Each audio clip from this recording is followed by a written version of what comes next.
In this documentary, I will start with Salalah, which is the farthest end of Oman. First, I will take you to the lost city of Obar.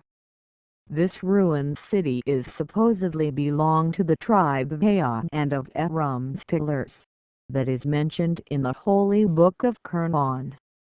Then, I will take you to Salalah, which is also known as the City of Prophets. Here, I will show you the possible grave sites of Prophets Imran, Ayyub, and Hud alayhis salam. You will also get to see the footprints of the she-camel of Prophet Salih alayhis salam, the possible site of the palace of Queen Sheba, or Malka Bilqis, and the grave site of Hazrat Amir bin Hud alayhis salam. I will also show you a gravity hill, where one feels anti-gravity forces, and also the frankincense trail. From there, I will drive to Muscat area, where I will show you various historical places including Barka Castle, to Newman Castle, and Nakal Fort. I will end my trip at the famous Wadi al-Ayan, where 3rd millennium BC necropolis of ancient city Bat is found. Enjoy.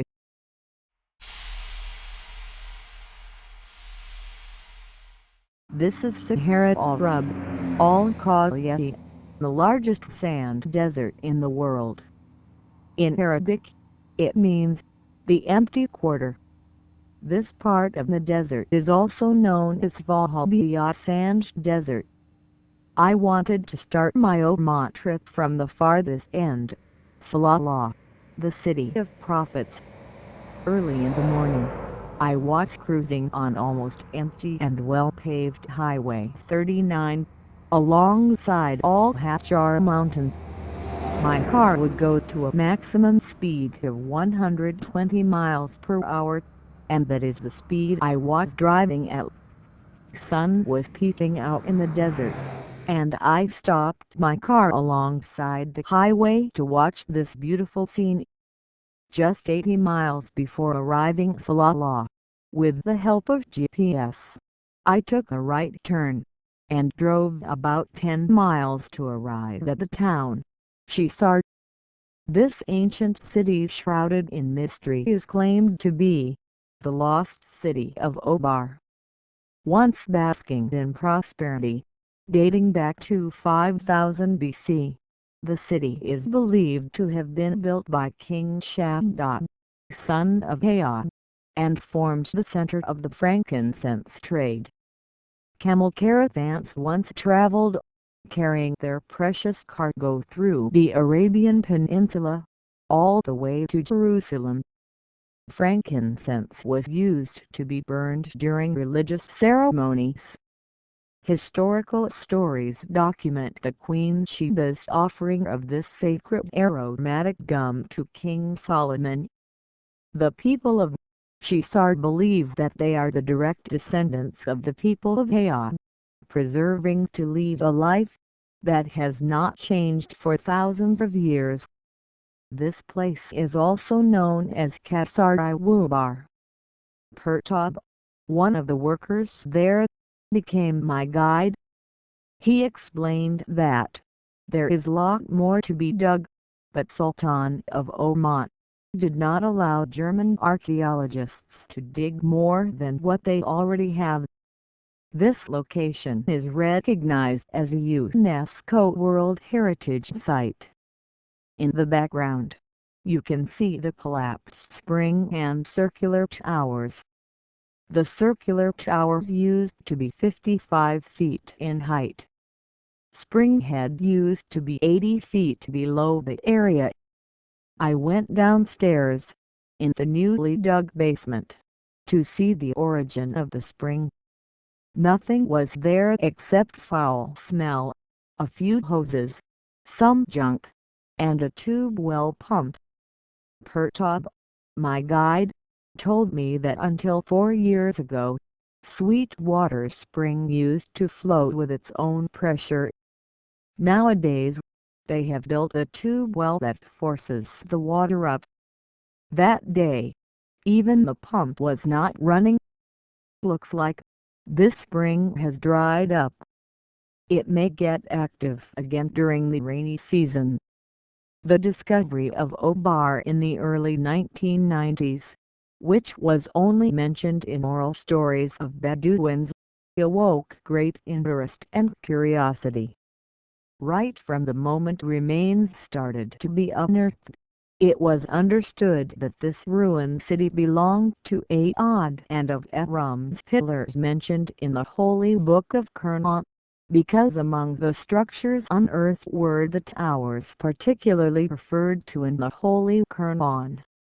A member of the research team leading the excavation, Dr. Zrans, said that since the towers were alleged to be the distinctive feature of Obar, and since Aram was mentioned as having towers or pillars, this then was the strongest proof so far that the site they had unearthed was Aram, the city of Ad, described in the Holy Quran.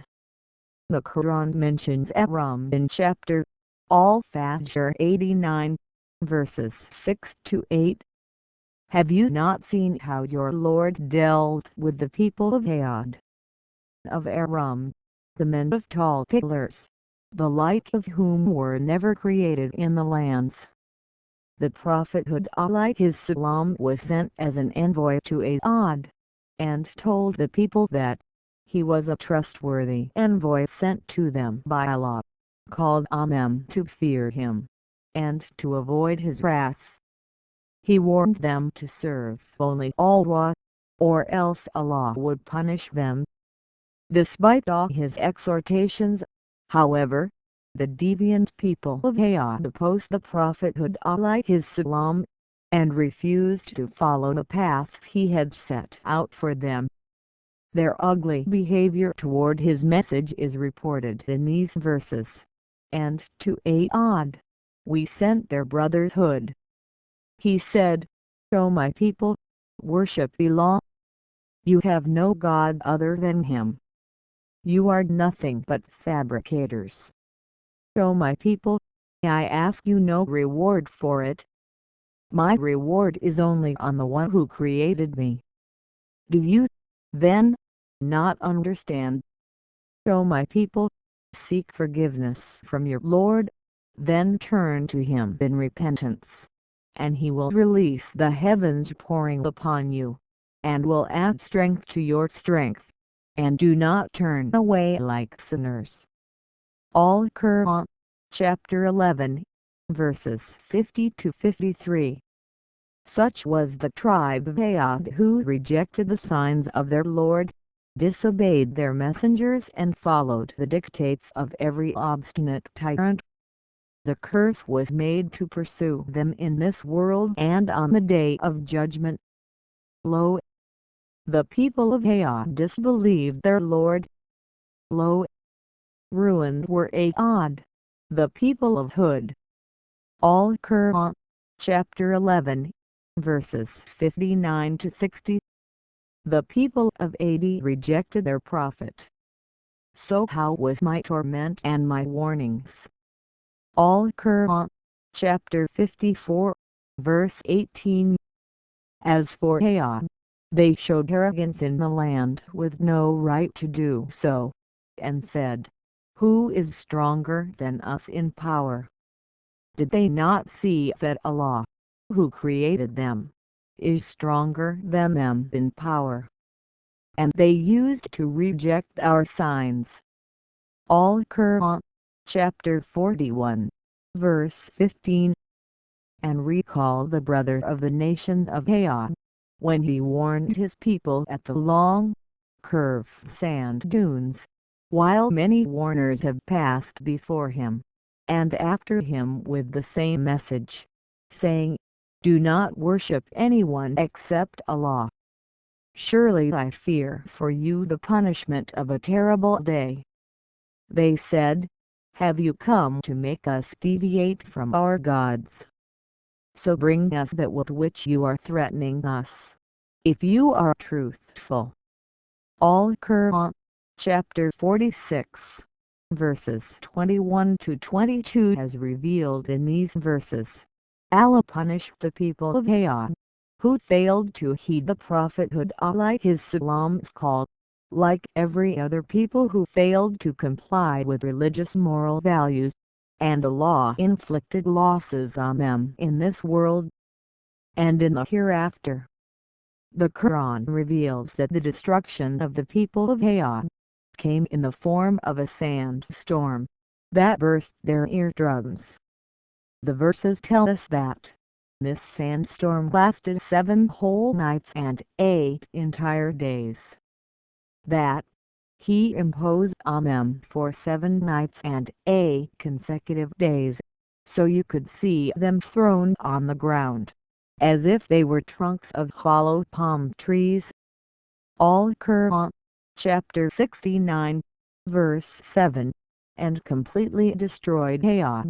We did send to them a furious wind in a day of continuous misfortune, plucking people away, as if they were trunks of uprooted palm trees. Al-Quran, chapter 54, verses 19 to 20. This tribe had been warned previously, but they took no heed of this warning, and constantly denied the prophet.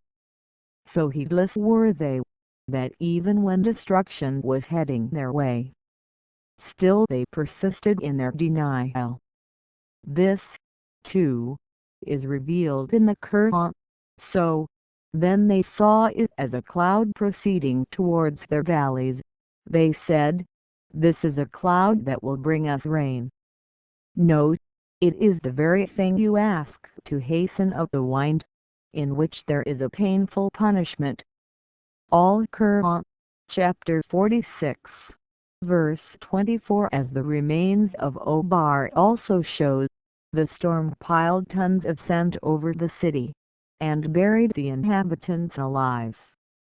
Some of the artifacts retrieved here include sandstone incense burners from the 7th to 12th centuries AD, women cosmetics and accessories such as the makeup applicator known as kohl and bracelets from the 9th to 16th centuries AD, red polished wares dated 12th to 15th centuries AD, iron weight and arrowheads dated 10th to 16th centuries AD, spear points, and an axe and an arrowheads dated 6000 to 7000 BC.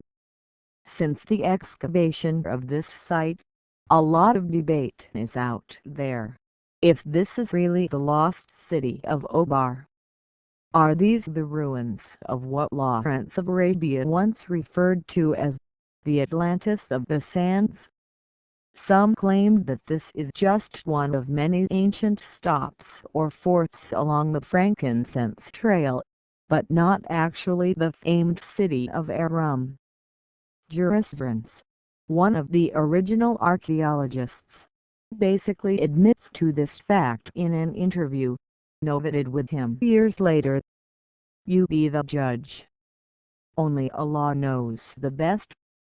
On a side note, the chicken farm, 2 miles away from this site, discards its garbage out or untreated. That causes millions of flies all over, which was very annoying.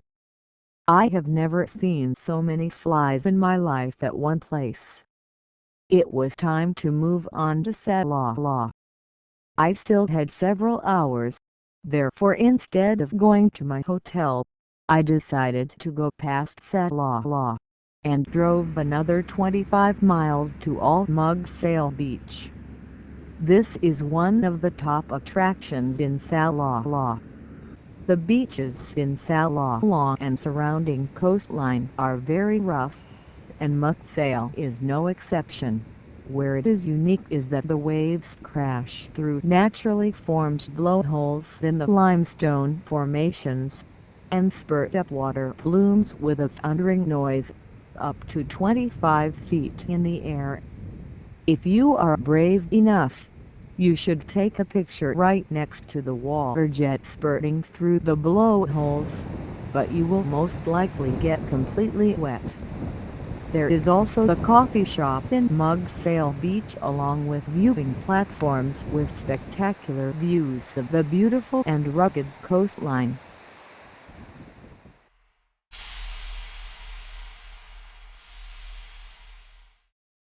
It was my good luck that the tomb of Prophet Imran ﷺ was a 5-minute walk from my hotel in Salalah. I was overwhelmed by the sight. The grave was nothing like what I normally see. It was 100 feet long. I had seen the picture, but seeing something in person is a whole new experience. There are no words to describe the feeling when I saw something like this.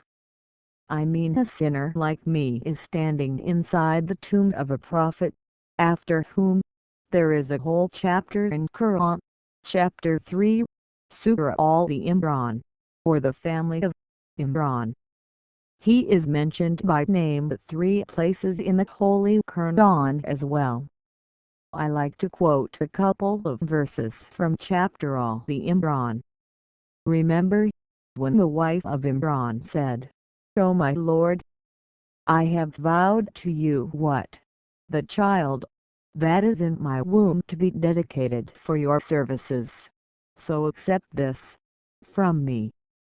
Verily, you are the all-hearer, the all-knowing." Then when she delivered her child Mary, she said, "O my Lord, I have delivered a female child, and Allah knew better what she delivered, and the male is not like the female, and I have named her Mary, and I seek refuge with you, Allah, for her, and for her offspring, from Satan, the outcast." Al-Quran, chapter 3, verses 35 and 36. Prophet Imran ﷺ was the father of 3 great personalities in this world. He was the father of Lady Maryam ﷺ, whose biblical name is Virgin Mary. She was the mother of Prophet Isa ﷺ, biblically known as Prophet Jesus. He was also known as the father for Prophet Harun ﷺ and Prophet Musa ﷺ. I recited Surah Fatiha, the first chapter of Quran, for the blessed soul. There was a small park surrounding the tomb. It was just me there. It could be because of the time of the year. Normally, visitors throng Salalah during the Kharif season, when it rains. The entire place was very serene. There was also a small mosque next to the tomb. To continue with the discussion, the chapter Al-Imran is believed to have been revealed in Medina, and is the second Medinan chapter. Almost all of it also belongs to the 3rd year of the Hijrah, with the possible exception of verse 61, which mentions Mubarak, and therefore might have been revealed during the visit of the Najran Christian deputation, which was occurred in the 10th year of the Hijrah. This chapter primarily focuses on the departure of prophethood from the Mosaic dispensation. Another speculation is that since the event of Mubarak is the highlight of this surah, Al-Imran could very well refer to the progeny of Hazrat Abu Talib ﷺ, whose real name was Imran. One of his sons was Ja'far ibn Abi Talib, who was sent to the Battle of Mu'tah by Prophet Muhammad ﷺ as a commander. He got martyred in the same battle, and was later known as Ja'far-e-Tayyar. Hazrat Abu Talib ﷺ's other son, Hazrat Ali ﷺ, also sacrificed his entire life for the cause of Prophet Muhammad ﷺ and for Islam. This spot has a rock containing the footprints of the camel of Prophet Salih alayhi salam, before it was killed. Prophet Salih alayhi salam was known for his wisdom, purity, and goodness. Allah sent the Prophet to the people of Thamud, who were heavily indulgent in idolatry. He warned them of the impending doom they would face if they did not mend their fraudulent ways. He had been greatly respected by his people before Allah's revelation came to him. Most of them did not believe him, and tried to put him off. His people said to him, "O Salih, you have been among us as a figure of good hope, and we wished for you to be our chief, till this new thing which you have brought, that we leave our gods and worship your God alone. Do you now forbid us the worship of what our fathers have worshipped?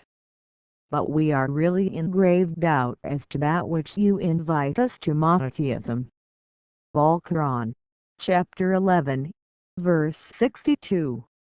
Then pointing at a rock, they demanded, "Ask your Lord to make the she-camel, which must be tall and attractive, issue from the rock for us."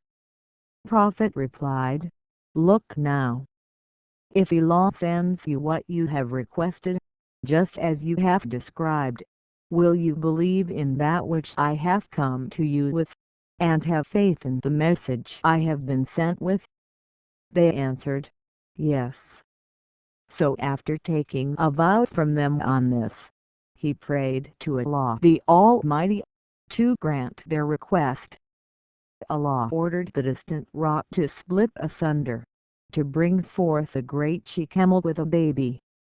When their eyes set on it, they were amazed. They saw a great thing, a wonderful sight, a dazzling power, and clear evidence. At first, the people of Thamud were greatly surprised. It was a blessed camel, and its milk sufficient for thousands of men, women, and children. It lived among Prophet Salih's people, some of whom believed in Allah, while the majority continued in their obstinacy and disbelief. Their hatred towards Prophet Salih alayhi salam then turned towards the blessed she-camel, and became centered on it. They began complaining that this huge she-camel, with its unusual qualities, drank most of the water, and frightened their cattle. Prophet Salih alayhi salam feared that they might kill the camel, so he warned them, "O my people, this she-camel of Allah is a sign to you. Leave her to feed on Allah's earth, and touch her not with evil, lest a near torment will seize you." Al-Quran, chapter 11, verse 64. They laid a plot to kill the camel, and sought the help of their women, to tempt the men, to carry out their commands. Eventually 2 young men were tempted, and found 7 others to assist them. As the she-camel came to drink at the well, one of them shot it in the leg with an arrow. It tried to escape but was hampered by the arrow. Another followed the camel, and struck it with a sword in the other leg. As it fell to the ground, he pierced it with his sword. The killers were given a hero's welcome, cheered with songs, and poetry composed in their praise. In their arrogance, they mocked Prophet Salih, but he warned them, "Enjoy life for 3 more days. Then the punishment will descend upon you." "Why 3 days?" they asked. "Let the punishment come as quickly as possible." He pleaded with them, "My people, why don't you ask pardon of Allah, so that you may receive mercy?" They replied, "We see your presence, and that of your followers, as bringing evil on us." After 3 days, the big earthquake destroyed the whole city, but Allah saved the Prophet ﷺ and his followers, who heavy-heartedly had left the evildoers and the city, and eventually settled in Palestine.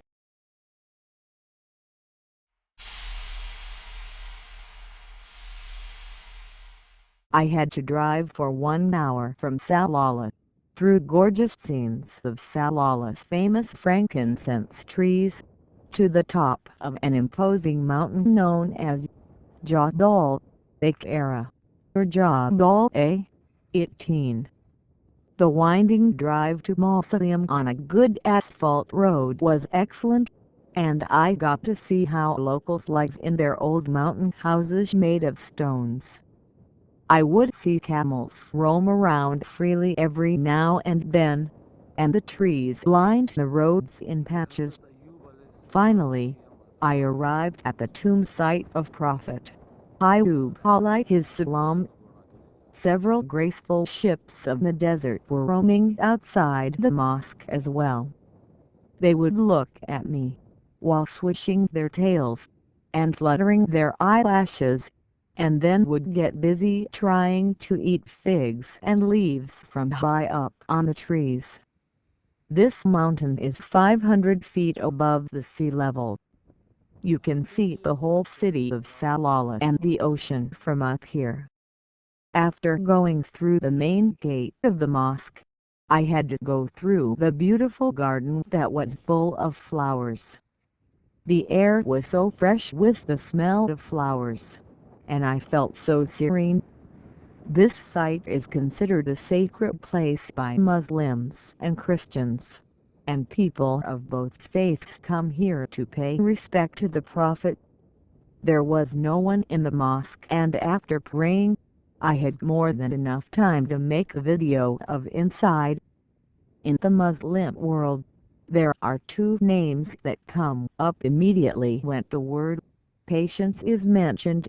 One is Imam Hussein ibn Ali ﷺ, grandson of Prophet Muhammad ﷺ, and the other is Prophet Ayyub ﷺ, the descendant of the Prophet Ibrahim ﷺ. There are many other tombs across the world that claim to be Prophet Ayyub ﷺ's, though. Through the small garden, I walked to this possible tomb site of Prophet Ayyub ﷺ. It is housed in a small building. His tomb is facing Mecca al-Mukarramah, and is draped in green. His life is also pre-Judaism, and he was a prophet of God. There are many other prophets, but in the holy book of Quran, only 25 are mentioned by name, and Prophet Ayyub is one of them. He is mentioned by name in chapter 4, verse 163, chapter 6, verse 84, chapter 21, verse 83, and chapter 38, verse 41. His biblical name is Prophet Job. His story, along with the holy book of Quran, can be also found in the Old Testament. Immediately next to the tomb are the walls of a small room used for prayer. The appearance is much like a mosque, however the date of the life of the Prophet is pre-Islamic. One niche or mihrab of the wall faces Al-Aqsa Mosque in Jerusalem, which is the direction the Prophet used to face for prayer, until the direction got changed.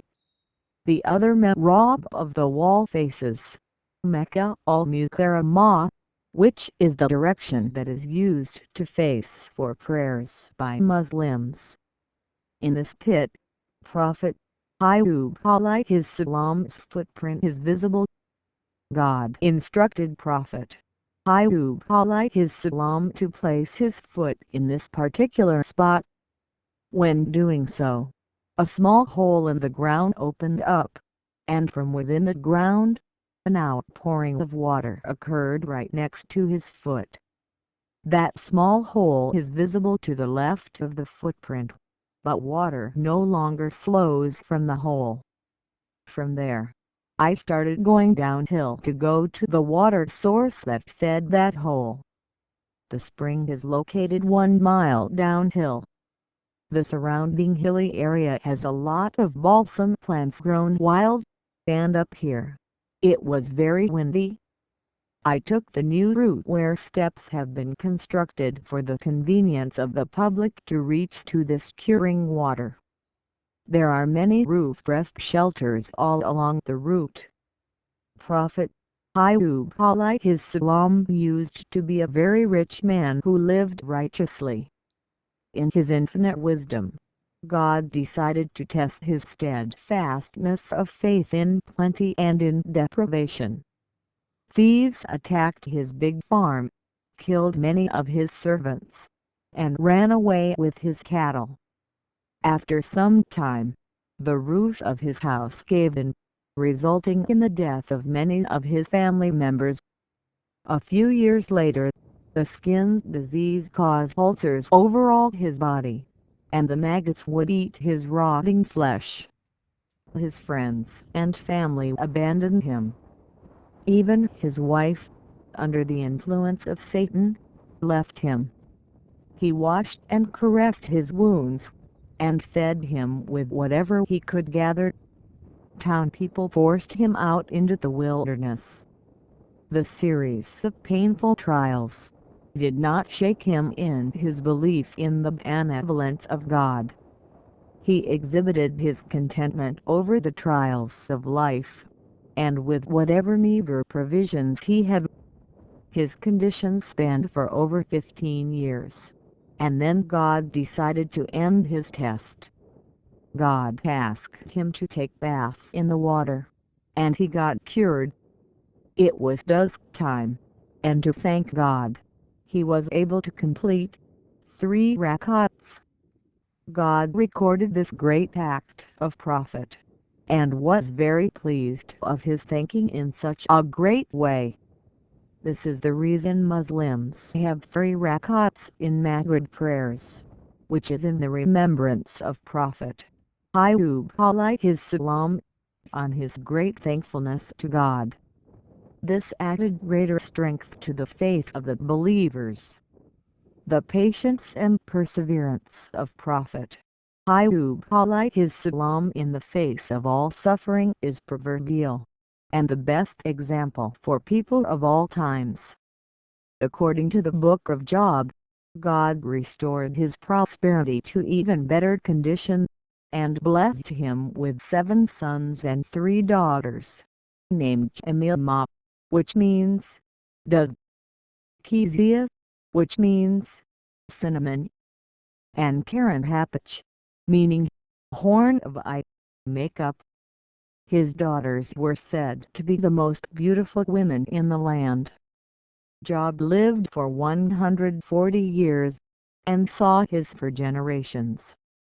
Some Jewish scholars maintain that Job was in fact one of 3 advisors that Pharaoh consulted prior to taking action against the increasingly multiplying children of Israel mentioned in the book of Exodus during the time of Moses' birth. The episode is mentioned in the Talmud. Balaam gives evil advice, urging Pharaoh to kill the Hebrew male newborn babies. Jethro opposes Pharaoh and tells him not to harm the Hebrews at all, and Job keeps silent and does not reveal his mind even though he was personally opposed to Pharaoh's destructive plans. It is for his silence that God punishes him with his bitter afflictions. However, the Book of Job and the Holy Book of Quran contain no indication of this, and refer to Job as a righteous man of the same caliber as Prophet Noah and Prophet Daniel. I tried to drink this water, but unfortunately, it tasted so foul and stale that I had to spit it out. I think the reason is lack of this reservoir care. Overall, this trip was very relaxing and memorable.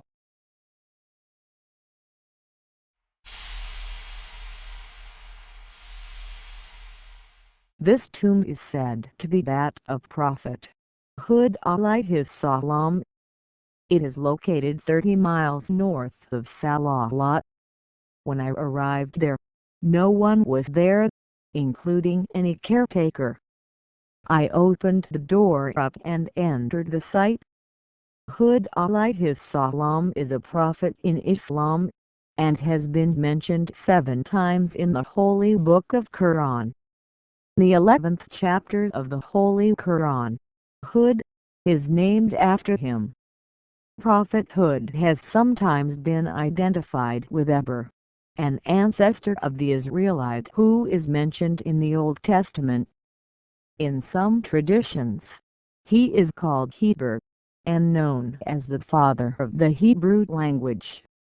He is said to have been a subject of a kingdom named after its founder, Ad, the 4th generation descendant of Prophet Noah alayhi salam. Ad is believed to have been living in this part of the Arabian Peninsula. Judaism and Christianity do not venerate Hud as a prophet, and as a figure, he is absent from the Hebrew Bible. However, there are several pre-Quranic references to individuals named Hud. Hud is the name of several figures in the Bible. The Hud is the name given to a grandson of Benjamin. The prince of the tribe of Asher is named Ahihud. The name Hud also appears in various ancient inscriptions. According to the Holy Book of Quran, instead of Allah, the Ud used to pray to various idols. They believed that each idol fulfilled a different need. According to them, all the powers were divided among these many gods. The people of Ud were tall, handsome, and strong people. They were excellent architects and skilled engineers. But they didn't realize that their abilities and the natural resources around them were gifts.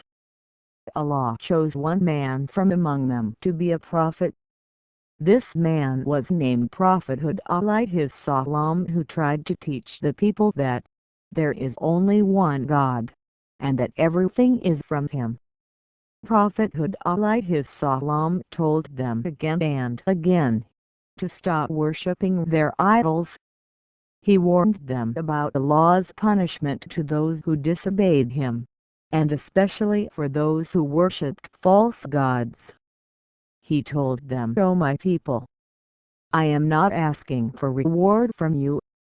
I am simply sent by Lord of the worlds to warn you and call you back to the path of truth and goodness. If you ask forgiveness from Allah and change your ways, He will make you stronger than you are now. He will give you plenty of rain and He will accept you. You must not continue your evil ways." Chapter 11, Surah Hud, verses 51 to 52. Most of the people of Ud were not ready to listen to Prophet Hud alayhi salam. They told him, "O Hud, you have not brought us clear evidence, and we are not ones to leave our gods on your say-so. Nor are we believers in you. We only say that some of our gods have possessed you with evil." Chapter 11, Surah Hud, verses 53 to 54. After trying to convince them, he decided to leave the valley with people who listened to his message. And when our command came, we saved Hud and those who believed with him, by mercy from us, and we saved them from a harsh punishment. Chapter 11, Surah Hud, verse 58. As soon as he left the village, a sandstorm destroyed the unbelievers.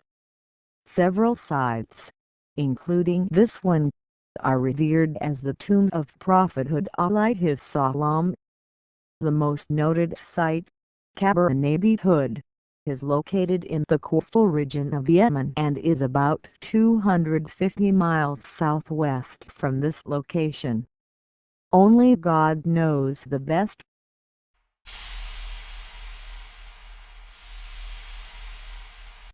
I was almost 50 miles away from Salalah. In the map, I could see the tomb of Abir ibn Hud around this area, but my GPS was of no help, and so was the map. After driving around for a while on gravel roads, I found a taxi driver who told me to continue and then take a left turn. Finally, I found this twin onion-shaped tomb. Tombs of this shape are typical of the region. The sea was only 200 yards away, and, in this blazing heat, the cool breeze felt so good. The door was closed and no one was there, even miles away. I opened up the door and let myself in. The tomb seemed newly renovated and there were no inscriptions of any sort, both inside and outside. Abir was a son of Prophet Hud and history considers him as a revered saint. Prophet Hud has sometimes been identified with Eber, an ancestor of the Israelites who is mentioned in the Old Testament. Since Prophet Hud's actual name was Abir, this could be the tomb of Prophet Hud himself.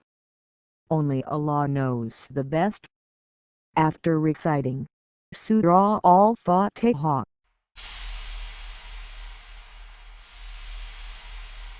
the Queen of Sheba, also known as Queen Bilqis, who ruled the kingdom of Yemen and Eritrea in the 10th century BC, was known to have traveled to Dhofar to buy her frankincense.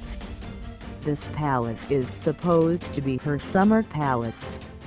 The country Sheba, or Saba, whose name means host of heaven and peace, was Abyssinia. Located in southwest Arabia on the eastern tip of the Red Sea, Sheba occupied 483,000 square miles of mountains, valleys, and deserts, in the area of present-day Yemen. Some historians claim that Ethiopia, on the western end of the Red Sea, was also part of Sheba's territory. Hers was a wealthy country, and advanced in irrigation techniques and hydraulic power. Its people, the Sabaeans, built dams as high as 60 feet and large earthen wells, which contributed to their thriving agriculture and beautiful gardens, rich in gold and other precious stones, as well as incense and exotic spices, sought by neighboring kingdoms. Sheba engaged in a lucrative caravan trade. By 1000 BC, camels frequently traveled the 1400 miles up the Incense Road and along the Red Sea to Israel. The spices of Sheba were highly prized. Frankincense, when offering to the gods, was heaped on funeral pyres, and given as an antidote for poison, and as a cure for chest pains, hemorrhoids, and paralysis. Numerous legends refer to the female-centered clans, matriarchal practices, and matrilineal inheritance of ancient Arabia and surrounding countries. In Eritrea, the head of a family was called the Shebu, and was originally a female, or matriarch. In other Mideastern lands, polyandry was sanctioned. A woman could marry several husbands, who left their own families to live with hers. She could also initiate divorce, by turning her tent to face east for 3 nights in a row. Before the onset of patriarchy, women may have experienced superior, or at least equal, rights with men. Legends of the Queen of Sheba are common throughout Arabia, Persia, Ethiopia, and Israel. In Arabian tradition, Bilqis did not rule with the heart of a woman, but the head and hands of a man. Islamic stories portray Solomon, as marrying the queen. In contrast to the Bible, they portray her abandoning her gods and converting to the God of the Israelites. These ruins are located on the eastern coast of Oman, just west of Salalat, in the Dhofar region. It is thought that these ruins are to be identified with the city of Abyssopolis, mentioned by the classical Greek geographer Pliny. Arabic sources maintain the city was built by King Aziz II, who ruled over the Hadramaut in the 1st century AD. The city is now named Samhiram, and was excavated a number of times. When I was there, about 50 workers were busy excavating the vast site in this blistering heat. The team in charge was an Italian archaeologist. She talked to me for a couple of minutes, showed me a few broken pieces of pots that they found that day, and then got busy with the workers. During the short conversation, when I asked her if these were the ruins of the palace of Queen Sheba, she got mad at me. She told me that she is certain that these are the ruins of the 1st century AD, and this place was used as the transportation hub for frankincense. Either way, from here, one can see the Gulf of Oman and the huge beach area. In the ancient times, soldiers and workers would be living around here, in this area. From here, they would easily monitor ship movements and loading process of the expensive commodity of frankincense on the ships.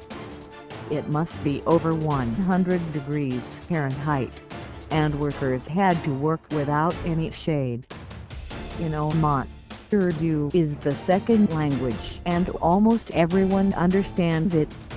I started talking to the workers about the nasty behavior of the archaeologist, and they started laughing and then cussing at her. I left immediately, before a possible agitation would start, and she would have the security personnel kick me out of the area. Next to this site, there is a small museum that shows the articles found during excavation of this palace. I would say that the trip was anything but impressive.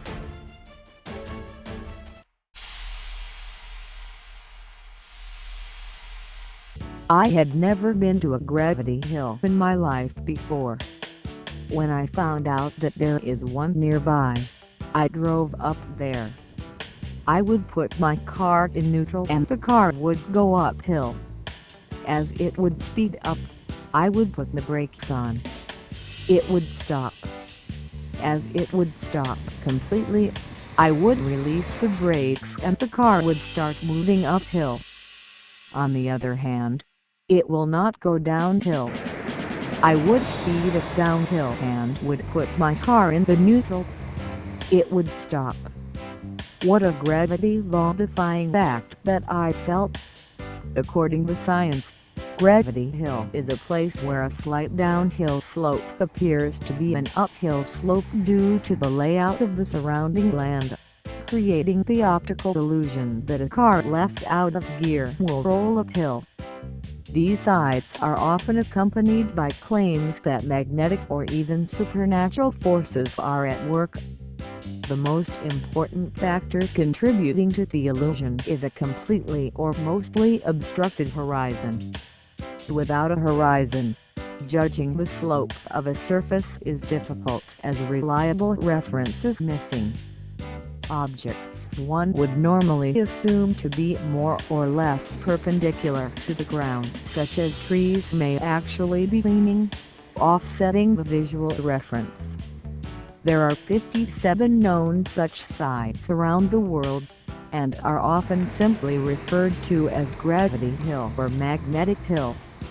Typically, the Gravity Hill stretch of road is rather short, 150 to 300 feet, only a few yards wide, and surrounded by a natural hill landscape, without nearby buildings. I kept on driving uphill and downhill for half an hour. As I got bored, I drove off. It was definitely a lifetime experience.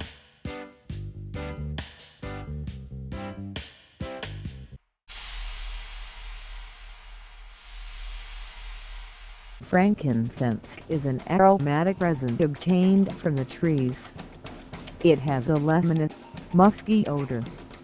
These trees grow in Oman, Yemen and the Horn of Africa, including Somalia and Ethiopia. The frankincense is mentioned in the Bible as one of the three gifts the wise men gave to the young child Jesus. The other two were gold and myrrh. Frankincense has been traded in the Middle East and North Africa for upwards of 5,000 years. The ancient Egyptians bought entire boatloads of the resins, using them in incense, insect repellent, perfume, and cure for wounds and sores. They were also key ingredients in the embalming process. It is still used in incense and perfumes in several worship places of all religions around the world. There are 4 species that produce true frankincense and resin, and each one is available in various grades. It is tapped from the trees by slashing the bark and allowing the exuded resin to bleed out and harden. It may then be used in its dried form or steamed to yield essential oils.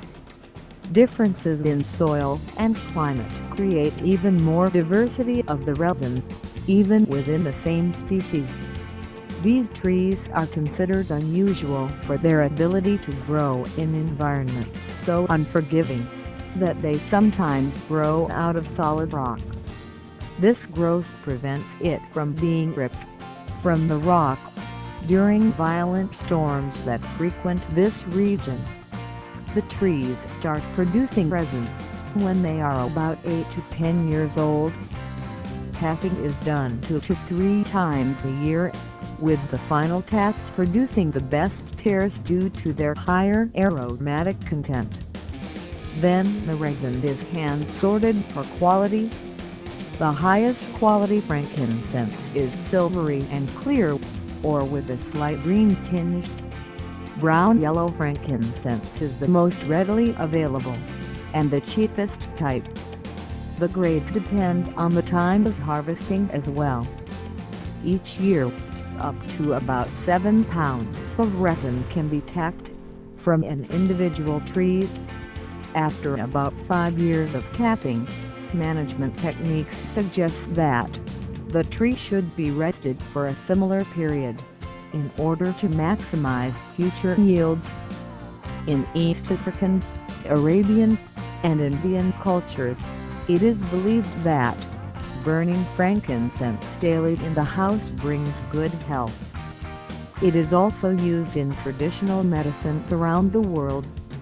Fundamentally, it promotes calmness, serenity, and relaxation. These indications will always be present, no matter how frankincense is used, and for what. Recent medical studies suggest that frankincense therapy reduces depression-like symptoms, and even beneficial in reduction of cancerous cells. It may help relieve and alleviate the painful symptoms of arthritis, which affects millions of people around the world. Frankincense essential oil is great for skin care, and nearly everything related to skin, burns, rashes, cuts, scrapes, and oozing sores. It is also fabulous for mature, prematurely aging, and environmentally challenged skin.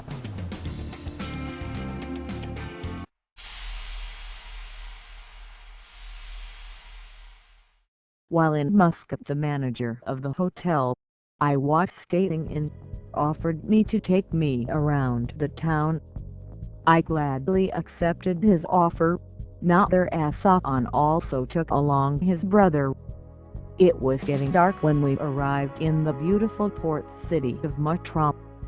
Here is what he narrated for the documentary while showing me around the town. Matra is a suburban town of Muscat and is located by the sea. It was and still is a commercial port. This area is known as the Old Market Matra Beach. For Muscat residents, this is one of the best area for a picnic. It has gardens like Elko and Green Gardens. This place is named Matra, which means the significant marina where goods are loaded significantly. We have 6 states in the governorate of Muscat. Matra is one of the most important states by virtue of its historical and ancient culture. It represents the commercial port heritage of Oman. Its market is a major source of export of many goods to different parts of the Sultanate. This town is also famous for harboring many fishing boats. It also has a famed market that trades traditional Omani gold and silver jewelry.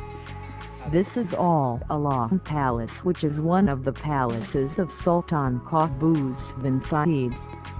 This is also one of the most visited places by tourists when they visit Matra city. Qaboos bin Saud Al Said is the Sultan of Oman. He was born in Salalah on 18 November 1940. He is the only son of Sultan Said bin Taimur and Princess Maysoon Al Mashani. He received his primary and secondary education at Salalah and Thun, India, where he was the student of Shankar Dayal Sharma, the future President of India. Then, he was sent to a private educational establishment in England at age of 16. At 20, he entered the Sandhurst Royal Military Academy. After graduating from Sandhurst, he joined the British Army and was posted to the 1st Battalion, the Cameronian Scottish Rifles, serving in Germany for 1 year. After his military service, Sultan Qaboos studied local government subjects in England and, after a world tour, returned home to Salalah where he studied Islam and the history of his country. Qaboos succeeded to the throne on 23 July 1970, following a successful coup against his father, with the aim of ending the country's isolation and using its oil revenue for modernization and development, moving to Muscat. There he declared that the country would no longer be known as Muscat and Oman, but would change its name to the Sultanate of Oman in order to better reflect its political unity. He is the 14th generation descendant of the founder of the Al Busaidi dynasty. There is concern about succession in the country, as there is no heir apparent or any clear legislation on who may be the next sultan.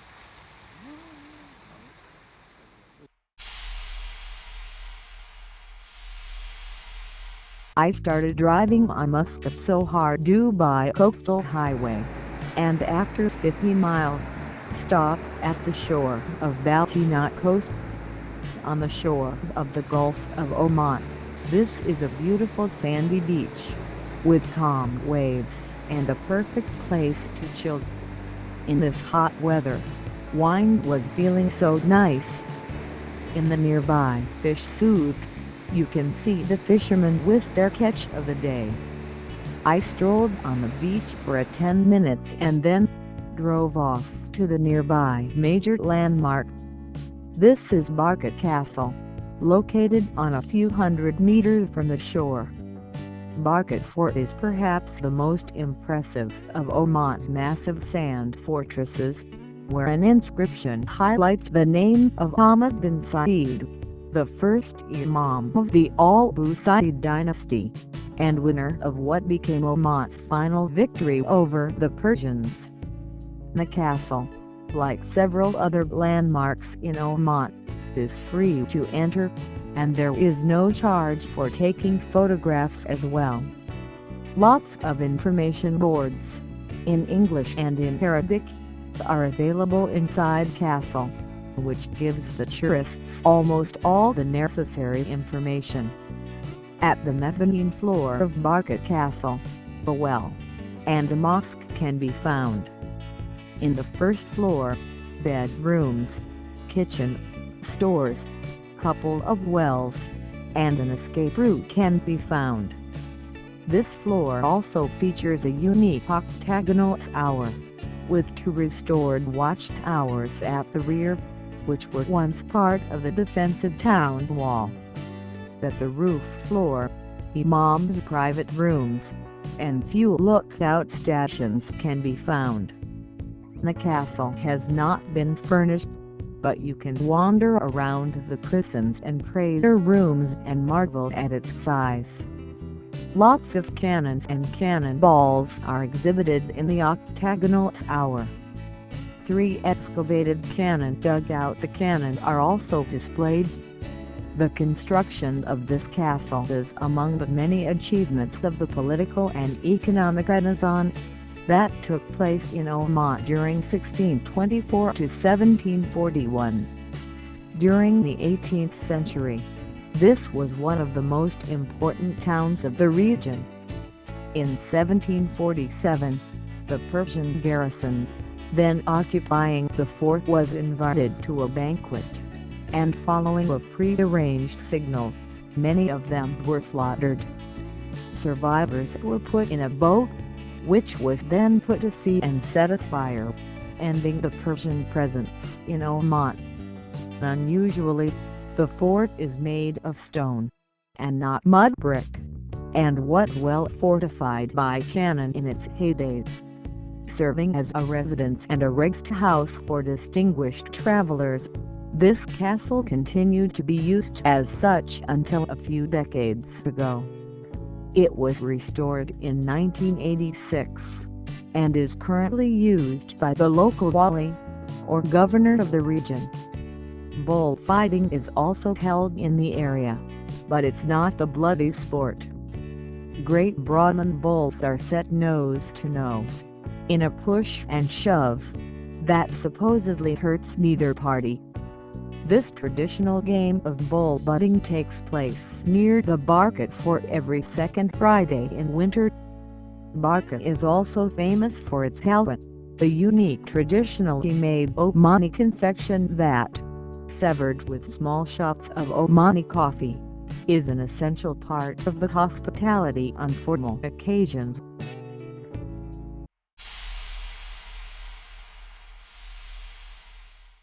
From Muscat, I drove 1 hour north to arrive at Anumat Castle. While you look at the castle, let me explain a little background of this region. With the arrival of Islam, the Sassanians in Oman conflicted with the converted Basdi kings. The balance in this conflict swung in favor of the Arabs, when they were joined by Muslim forces sent by the Prophet Muhammad alayhi salam from al-Madinah. In the resulting military campaigns, the Sassanian citadels were overwhelmed, and their forces expelled by 638. With the rise of Islam, the Aged established themselves into a leading force in the ensuing Muslim conquests through the celebrated general Al-Mutallab ibn Abi Sufyan, who is commonly known as Abu Sa'id. Ahmad ibn Sa'id, a shrewd military tactician, was the governor of Sohar. When a Persian fleet attacked the town, he held out for 9 months, finally forcing the Persian commander of Nader Shah's army to come to terms and leave the country altogether within a few years. He was elected Imam in 1744, marking the last time Oman was occupied by foreign parties, and the beginning of a new unified state. It was also the start of a dynasty, that has lasted to the present day, consequently making it one of the oldest surviving royal dynasties in Arabia, and the first to gain independence. The castle was strengthened by the founder of the present-day ruling House of Oman, Al-Bushal Said dynasty, Imam Hamad bin Said. Imam Hamad extended the walls of the original square structure and added two defensive towers on a diagonal axis, which provided for a 360-degree range of firepower over the surrounding territory. Thus, the Grand Country House became a fully fortified castle. Imam Hamad, the Omani hero, traveled at the head of a magnificent procession of more than 2,000 retainers, holding aloft two gold and two silver banners. Imam Hamad bin Said stayed at Numan Castle on his many journeys between his capital at Ruston and Muscat. He would remain in residence for several days at a time, giving audience to people who came from settlements stretching from Al-Mas'arah in the west to Sa'd in the east. When he died in 1778, the ulama replaced Ahmad with his son, Sa'id bin Ahmad, who was very religious, but shrank from administrative duties, and since the tenets of Ibadism allowed for the division of duties between leaders along religious, administrative, and military lines, he removed himself to Rustaq until his death in 1811, and turned over the hands of government to his son Hamad bin Said, who in 1783 changed the capital from Rustaq in the interior to the coastal city of Muscat, and took the title of Sultan, implying purely coercive power.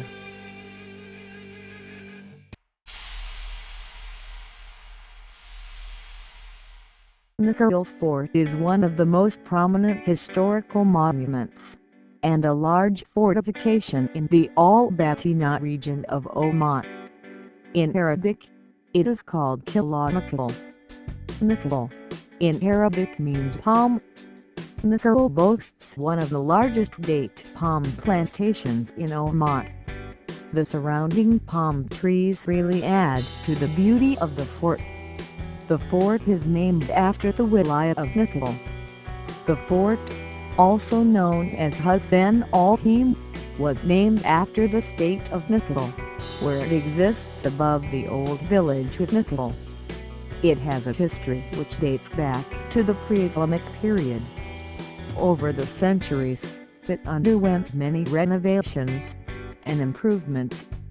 It was rebuilt by Omani architects in the 17th century. Built as a protective measure for the area oasis and nearby trade routes, it passes through the regional capital of Meswat. The gateway and hours seen now were extensions built in 1834, attributed to Imam Said bin Sultan. In 1990, it was fully renovated. In November 2003, Prince Charles visited the restored fort during an official visit to Oman. The fort is approximately 75 miles to the west of Muscat, the capital of Oman. It is situated on a rocky prominence at the foot of Jebel Nikil, the spur of the main western Hujar range. It is to the northeast of Jebel Akhdar, also called Green Mountain. Its battlements provide a view of the El-Batina region. The ancient Nikil village is below the fort, and close by is the warm springs of Ambathawara. It is unique in that it was built to fit around an irregularly shaped rock, with some rock exposures jutting out into the interiors. This can be observed in some towers, particularly on the fort's western side. One of the most unique features of Nikil Fort is that it does not follow any uniform shape. The shape of the fort instead follows the irregular outline of the massive boulder on which the fort is built. This boulder elevates the fort above ground and gives the fort its magnificence. The lower level of the fort has a mosque, a well, and a date storage room, while the upper level of the fort has the Vombly residential quarters, with a variety of rooms for the family of the Vomblys, seasonal reception halls for men and women, and designated rooms for the children of the Vombly. During the hotter summer months, the Vombly would move to the area room on the upper floor, which makes the most of whatever sea breezes are blowing in from the coast. The women's room, despite being the highest in the fort, is notably less breezy than the Vombly's bedroom opposite, as it faces inland. The rooms show how the ruling family lived there. Each room has a sign over the door in English, so you know what the purpose of the room was. The rooms of the temple for display a variety of traditional exhibits, showcasing how life went on during the old times. One of the guest rooms also has a gorgeous ceiling, featuring geometric designs and Arabic scriptures.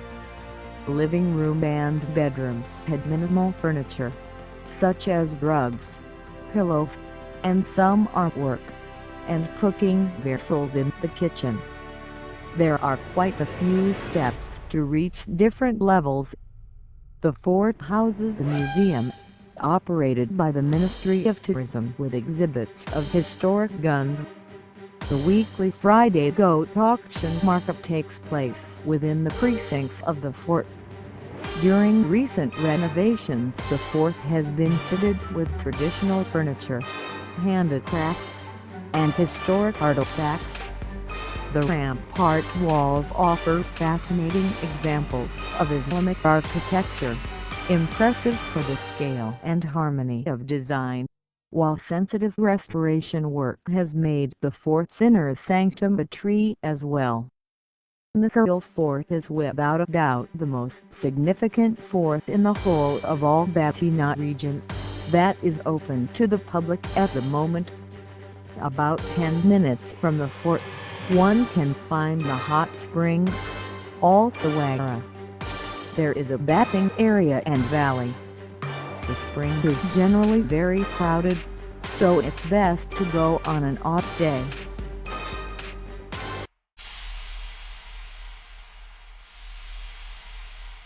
After being in Al-Nakhl and Al-Rustak, I continued driving towards the west, until I arrived in Vavdi, Al-Ain. In English, Vavdi means valley. This area is full of archaeological sites, but most are still not excavated. If you end up in this area, you will not find any impressive archaeological sites. However, I found some semi-excavated sites and ruins in this region. Al-Ain site is about 150 miles from Muscat. There are no signboards at all. You have to find it by yourself. Although you can spot it from a distance, there is no clear-cut pathway up to that. The 21 tombs from the 3rd millennium, aligned on a rocky crest that stands out in the superb mountainous landscape of Jebel Misht to the north, are in a remarkable state of preservation. They have not been excavated, and constitute an obviously interesting archaeological reserve. Do not expect any signboard describing anything about the tomb. Prior to independence, Al-Ain was part of the Arabian slave trade network that extended from East Africa into the Persian Gulf. In the 1960s, Sheikh Zayed abolished formal slavery.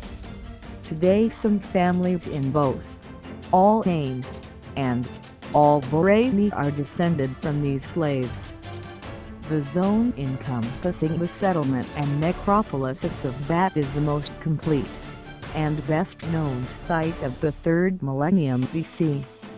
In a restricted, coherent space, the necropolis of Bat bears characteristic and unique witness to the evolution of funeral practices during the First Bronze Age in the Omat Peninsula. Al Qudam site is further away. You will never find it without a navigation system support, unless you are good in Arabic. There is a big fence around the site, and a power station at the edge of the site. Few white tombs are visible from far. From there, I proceeded towards Wadi al-Hajjar. As I entered the town, I could tell that this town must have been an important place. Ruins of old houses were all over. You can see the ruins of Al-Alayda Fort in the background. The prehistoric site extends north of the village and palm grove of Bat. When excavation began in 1972, it includes a settlement and a necropolis from the 3rd millennium BC. These tombs lie at a distance of about 20 miles northeast of Bat settlement. In the settlement zone, north of the confluence of a small waterway and Wadi al-Hajjar, there are 5 stone towers, structures that are very representative of the First Bronze Age in the Omat Peninsula. One of the towers has been entirely excavated, and it has been determined that it was built between 2595 BC and 2465 BC. At the level of the substructures, the plan of the tower features the series of exterior surface projections and 2 rows of parallel rooms on either side of a large platform, in masonry with a well in the center. The tower tombs are located on high rocky hills on the northern bank of the Wadi al-Ain, where 21 tombs line up in an almost straight line. These tombs are of the same beehive-style tombs as the Bat settlement, and are also believed to date back to the 3rd millennium BC. All 8 tombs are built in limestone blocks. Each tomb measures 16 feet across, and they have a triangular entrance facing east. There is a large, deep, and an impressive waterfall up very close, but I did not have time to go there.